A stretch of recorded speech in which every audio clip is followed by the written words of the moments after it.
함께 기도하겠습니다. 사랑의 아버지 하나님, 감사합니다. 오늘 주님 앞에 예배하는 우리 사랑하는 성도들 축복합니다. 우리의 마음에 임재하셔서 오늘도 하나님 앞에 예배할 때 힘주시고 특별히 피곤하고 지치는 금요일을 살아가는 우리의 마음에 소망이 되어 주옵소서. 주님을 의지합니다. 예수님의 이름으로 기도합니다. 아멘.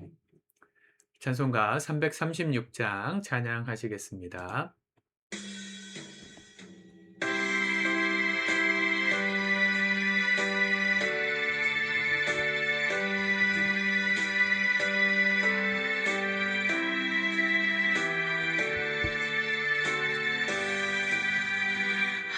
환난과 핍박 중에도 성도는 신앙 지켰네.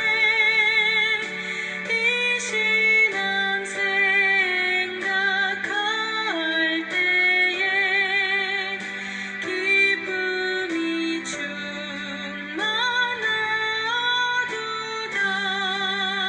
성도의 신앙 따라서 죽도록 충성하겠네. 옥중에 매인 성도나 양심은 자유 얻었네. 우리도 고난 받으면 죽어도 영광 되도다. 성도의 신앙 따라서 죽도록 충성하겠네.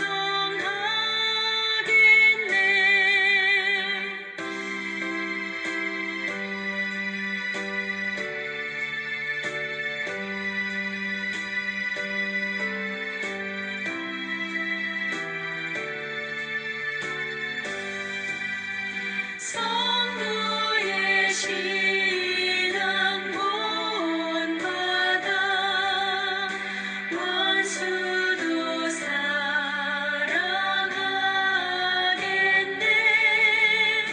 빈자한 언어 행실로 이 신앙 전파하리라. 성도의 신앙 따라서 죽도록 충성하겠네.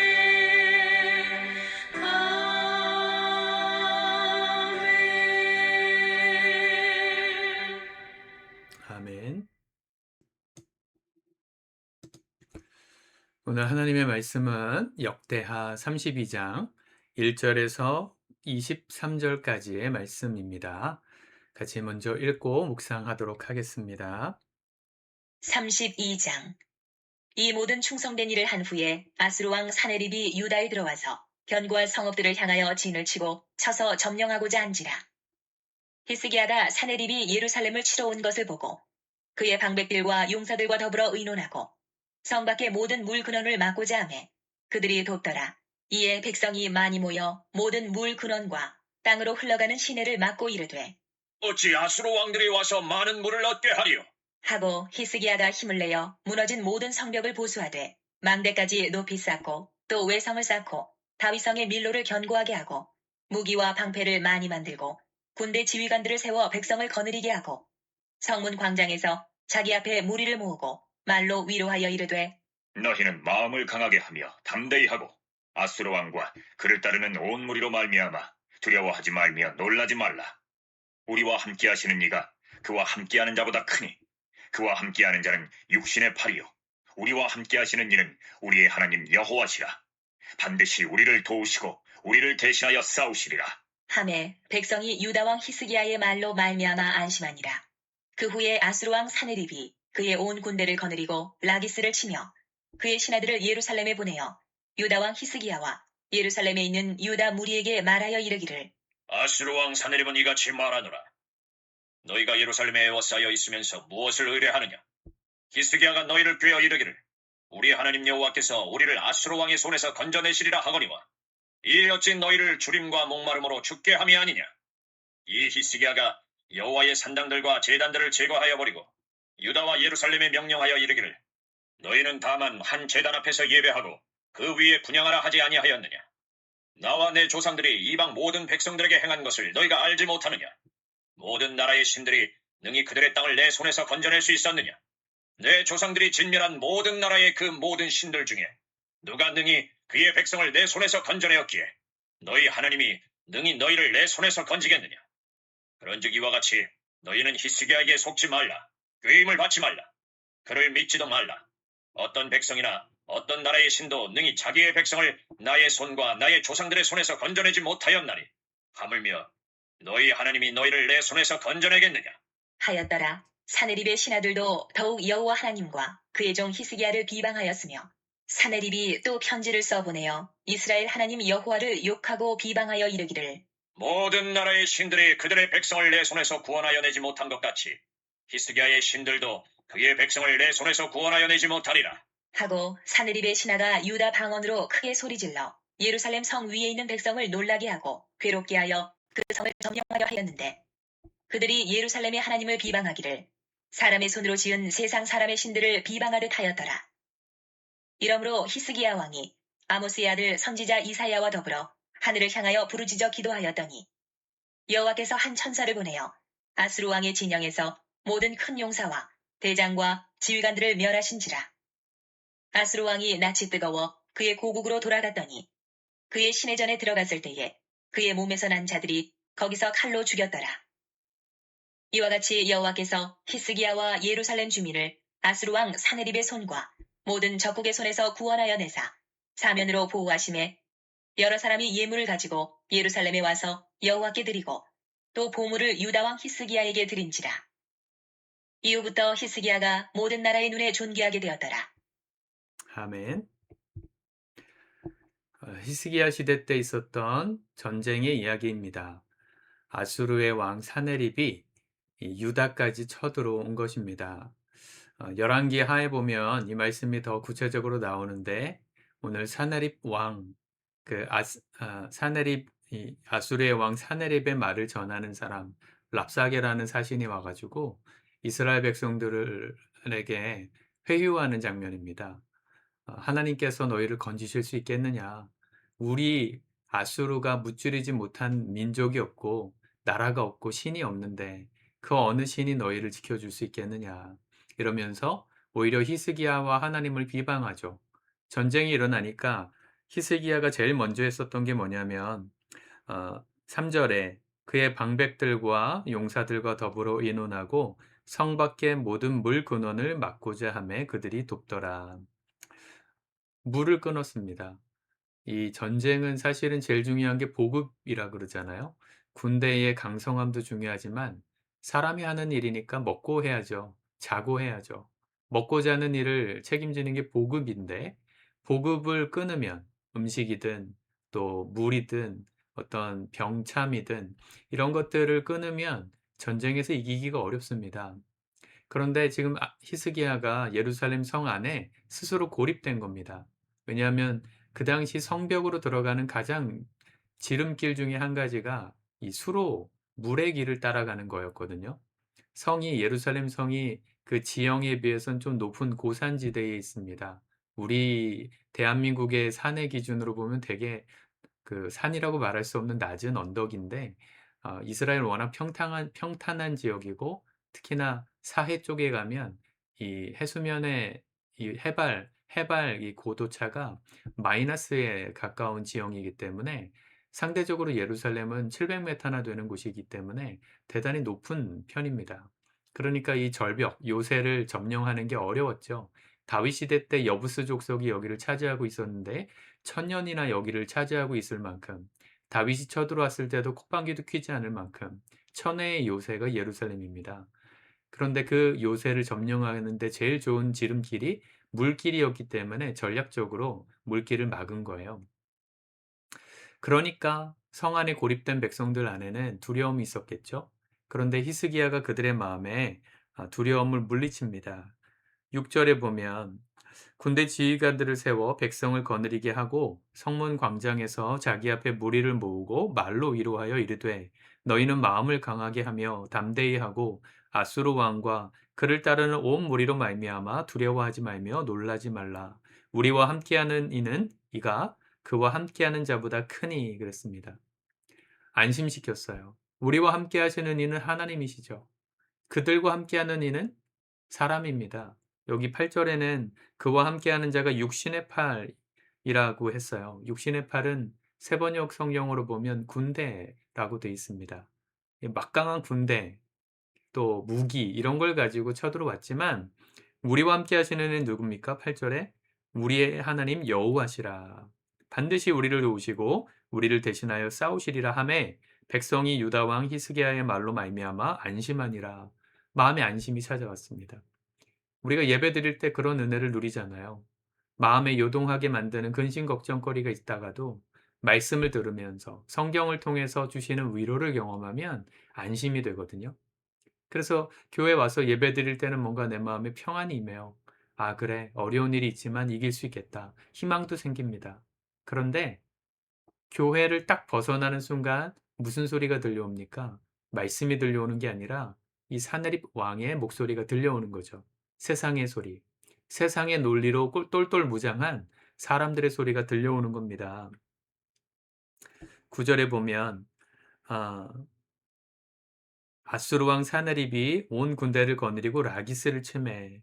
그리고 예루살렘에 있는 유다 무리에게 말하여 이르기를 11절 히스기야가 너희를 꾀어 이르기를 우리 하나님 여호와께서 우리를 아수르 왕의 손에서 건져내시리라 하거니와 이 어찌 너희를 주림과 목마름으로 죽게 함이 아니냐.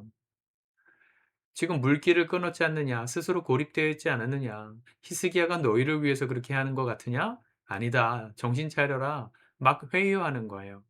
이제 막 하나님 말씀 듣고 왕의 그 믿음의 말을 듣고 안심이 찾아온 백성들에게 그 안심을 깨뜨리는 불안을 던지는 것이죠. 성경적 어원의 이 불안이란 단어를 찾아보면 이 둘로 나누어지다, 쪼개다 이런 뜻이 있어요. 불안과 걱정이라는 것은 마음이 둘로 나뉘는 거예요. 세상을 향해서도 한편으로는 동의가 돼요. 하나님 말씀으로도 한편으로 동의가 되는 마음이 우리 안에 있잖아요. 그래서 늘 믿음의 싸움을 싸웁니다. 이렇게 살까? 아니면 하나님 뜻대로 살까? 고민이 되는 그 자체가 성경은 불안, 걱정이라고 말하거든요. 하나님 말씀 듣고 안심했으면 그걸로 끝나야죠. 왜 세상의 소리에 듣고 다시 또 걱정을 시작합니까? 마음이 또 왜 나누어집니까? 이게 우리들의 현실이고 우리들의 모습이죠. 실제로 누가 봐도 고립됐으니까 죽기 딱 좋은 상황 아닙니까? 물길이 끊어졌으니까 얼마나 버틸 수 있겠습니까? 근데 그런 것들을 생각할 때 이 사내립의 말이 맞아 보였어요. 백성들을 요동케 했어요. 여러분, 사람들의 말을 들으면 하나님 믿는 거, 교회 다니는 거, 믿음대로 살려고 정직하게 행하는 거 다 바보 같은 소리입니다. 어떻게 해서든지 돈 벌어서 좋은 집 사고, 좋은 차 사고, 좋은 직장 들어가서 예, 잘 돼야 되는 거죠. 그게 좋은 거라고 우리도 동의하지 않나요? 제가 어젠가요? EBS에 우연히 텔레비전 돌리다가 청소년 중학생 정도 돼 보이는 아이를 이렇게 상담해 주는 프로그램이었어요. 아이가 학원 의존증이 너무 커 가지고 학원에 가지 않으면 스스로 공부하는 게 어떻게 해야 되는지 모르겠으니까 학원에 안 가면 불안하다는 거예요. 제목이 뭐였냐면 "왜 공부를 열심히 하면 열심히 할수록 더 불안한가?" 이런 거였거든요, 다큐멘터리의 주제가. 아이들이 공부는 되게 열심히 하고 학원도 열심히 다니는데 하면 할수록 불안해한다는 거예요. 거기 나온 강사진들이 딱 분석한 게 딱 그 얘기였어요. 학원을 너무 의존하기 때문이다. 스스로가 왜 공부하는지 그 공부의 원리를 생각하고 그 원리를 따라가면서 하나하나 생각하는 연습을 하는 게 아니라 학원에서 내준 숙제, 어마무시한 분량의 숙제를 감당하느라 아이들이 진이 빠지도록 공부는 하는데 오히려 공부를 왜 하는지 이해도 안 되고 시간만 많이 쓰고 체력도 많이 쓰고 하면 할수록 더 불안해진다. 이걸 어떻게 끊어야 되는지를 솔루션을 얘기해 주더라고요. 제가 예전에 영어 과외할 때 했던 얘기랑 너무 똑같아서 예 놀랐어요. 거기 일타 강사들이 나와 가지고 "학원에서 내주는 숙제에 너무 연연하지 말아라. 학원 다 끊어라. 혼자 공부해라." 대신 혼자 EBS 강의 보면서 자기가 예를 들어서 개념 정리, 개념 파트 1, 파트 2 까지를 한다. 범위를 정하고 많이 잡지 말고 진도를 많이 빼지 말고 자기가 이해한 만큼 이해할 수 있는 만큼의 분량을 완벽하게 이해하고 넘어가라. 근데 그 완벽하게 이해하려면 확인하는 방법이 있다. 뭐냐면 자기가 배운 그날 배운 내용을 부모님한테든 지인한테든 티칭해 보라는 거예요. 가르쳐 보라는 거예요, 직접. 제가 영어 공부할 때 늘 했던 얘기가 그겁니다. 뭐 문법을 하나 가르쳐 줬으면 배웠으면 "너가 배운 이해한 만큼을 누군가에게 가르쳐 봐." 그러면 어디까지 이해했고 어디까지 이해 못했는지가 분명해진다고. 그럼 이해 못한 부분을 더 공부하면 되는 거라고. 많이 하려고 하지 말고 "하루에 요만큼만 해라." 그게 쌓이면 1 년만 해도 금방 따라갈 수 있어. 공부하는 법을 알게 되니까. 근데 이렇게 얘기해 줬는데요. 거기 EBS 그걸 보면서 "맞다." 저희 아내하고 보면서 잠깐 보았는데 한 5분 봤는데 "내가 맨날 저렇게 얘기했다고." 근데 문제는 뭔지 아냐고 제가 아내한테 그랬어요. 이런 다큐멘터리를 엄마 아빠들이 안 본다는 거. 그게 문제라고. 아무리 좋은 얘기 맞는 얘기 해 주면 뭐예요. 주변에서 "엄마 아빠들 좋은 학원 어디냐. 우리 아이 스카이대 보내려면 어떻게 공부시켜야 된다더라." 주변의 맘카페 이야기들이 얼마나 많아요. 제가 학원을 가는 걸 뭐라는 게 아니에요. 학원을 의존하지 않으면 공부할 수 없는 아이로 만들고 있지 않느냐는 것이죠. 학원의 숙제를 감당하고 열심히 하는 건 좋은데 거기에만 묶여 있고 그것만 하다가 스스로가 공부해야 되는 상황이 됐을 때 어디서부터 어떻게 해야 될지 전혀 모르는 아이가 되고 있지는 않습니까? 마음이 불안한 거죠, 열심히 할수록. 여러분들 아이를 그렇게 키우지 마십시오. 세상의 소리를 들으면 세상을 따라가게 돼 있어요. 불안하니까. 우리 아이만 안 하면 우리 아이만 바보 될 것 같으니까. 실제로는 그렇지 않아요. 제 얘기가 아니고 일타 강사들의 얘기예요. 여러분 깨달으십시오. 우리 자녀들을 어떻게 하면 믿음으로 키울까? 스스로 공부할 줄 아는 아이로 만들까? 저는 학원이 문제라고 봐요. 부모들의 이 불안한 심리를 어떻게 해서든지 교묘하게 이끌어내 가지고 상품을 파는 거예요. 우리 학원에 보내면 그 불안한 마음까지 스스로 공부하는 방법까지 알려줍니다. 그것도 학원에서 배워야 된다면 저는 공부의 의미가 없다고 생각하거든요. 공부는 틀리는 게 문제가 아니라 자기가 어떻게 공부하는지에 대한 원리를 깨달아가는 그 재미를 느껴야 하지 말래도 하는 겁니다. 그리고 그렇게 느끼면서 하는 아이들이 진짜 똑똑한 아이들이 되는 거죠. 이번에 일본에서 노벨상 수상자가 또 나왔잖아요. 27 번째 수상자라고 하더라고요. 왜 일본은 20 명이 넘는 사람이 노벨상을 받는데 대한민국에는 뭐 노벨 평화상 1명 받았지만 그거 말고 기초과학 분야에서 왜 1 명도 나오지 않는가. 바로 이런 학원 의존적인 스스로 공부할 줄 모르는 수동적인 아이들을 만들기 때문이다. 진단하는 뉴스를 보기도 했습니다. 여러분 세상의 소리가 아무리 그럴싸해 보이고 탁월해 보이고 현실을 정확하게 진단하는 얘기처럼 보여도요. 결과가 오늘 어떻게 됐어요? 사내립의 말대로 됐습니까? 아니요. 어떻게 됐어요? 그럼 비방을 19절 볼까요? 그들이 예루살렘의 하나님을 비방하기를 사람의 손으로 지은 세상 사람의 신들을 비방하듯 하였더라. 이러므로 히스기야 왕이 아모스의 아들 선지자 이사야와 더불어 하늘을 향하여 부르짖어 기도하였더니 여호와께서 한 천사를 보내어 아수르 왕의 진영에서 모든 큰 용사와 대장과 지휘관들을 멸하신지라. 아수르 왕이 낯이 뜨거워 그의 고국으로 돌아갔더니 그의 시내전에 들어갔을 때에 그의 몸에서 난 자들이 거기서 칼로 죽였더라. 사내립이 말한 말대로 되지 않았어요. 세상의 말대로 되지 않았어요. 싸우지도 않았는데 하나님의 영이 천사 하나가 내려가서 지휘관들만 다 죽인 거예요. 사내립이 부끄러워서 돌아왔는데 돌아온 고국에서 자기 몸에서 난 자들 누구예요? 자녀들이죠. 자녀들이 반란을 일으켜서 죽었어요. 자녀들의 휘두르는 칼에 맞아서. 결국 결론이 이거예요. 세상이 말하는 말, 불안하게 만드는 말, 우리를 수동적으로 따라가게 만드는 그 모든 논리들을 분별하셔야 됩니다. 믿음의 말로요.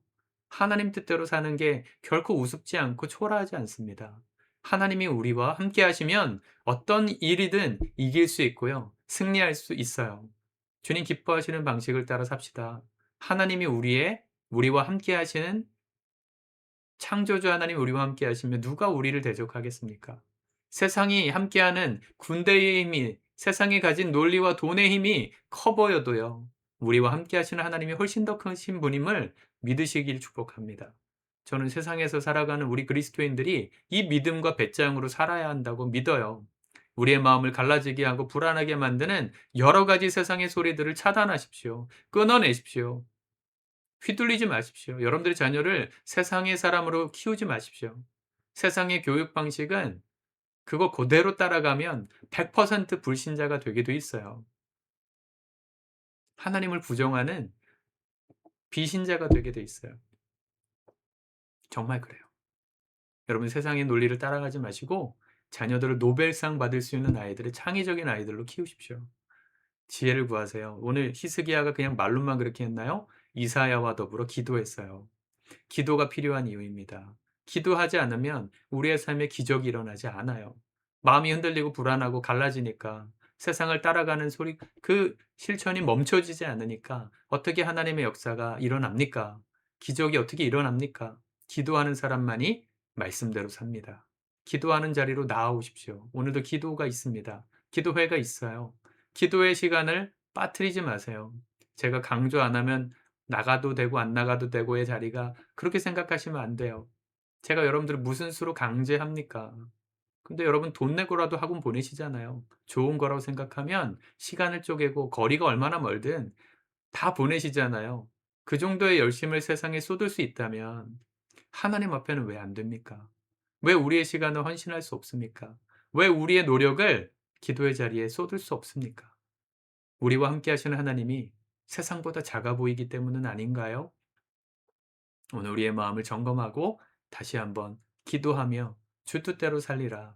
나와 함께 하시는 하나님이 그 어느 신보다, 어느 존재보다, 어느 세상보다 크신 분임을 경험하며 살리라.